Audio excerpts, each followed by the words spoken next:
মা, বিয়ে তো আমি এর আগে করবো, তবে তার আগে একটা ব্যাপার ক্লিয়ার করতে চাই। চলুন, বিয়ের আগে আপনার সাথে আমার কিছু পার্সোনাল কথা আছে। বলুন, কি কথা বলবেন? বিয়ের আগে আমার কিছু শর্ত আছে। প্রথম কথাটি হলো আমি বিয়ের পর জব করব। আর হ্যাঁ, বিয়ের পর আমার হাউস ওয়াইফ হওয়ার কোনো ইচ্ছে নেই। আর আমি বিয়ের পর নিজের মতোই থাকবো আর স্বাধীনভাবে চলবো। আপনি জব করতে চান? হ্যাঁ, অবভিয়াসলি আমি জব করতে চাই। তাছাড়া মেয়েরা ছেলেদের থেকে কোনো অংশে কম নাকি? ঠিক আছে, আপনি জব করবেন আর আমি বাসায় সবার দেখভাল করব। হোয়াট?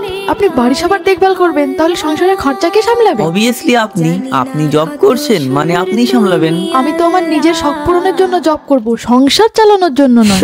বাস এটাই পার্থক্য একটা ছেলে আর একটা মেয়ের মধ্যে। আপনারা মেয়েরা যদি কিছুই না করেন, তারপরেও আমরা ছেলেরা নিজের বউকে রানীর মতো করে রাখি, তেমনি আমরা ছেলেরা যদি কিছুই না করি, তাহলে তোমরা মেয়েরা আমাদেরকে চাকরের থেকেও বেকার ভাবো আর বলো মেয়েরা ছেলেদের চেয়ে কোনো অংশে কম নাকি।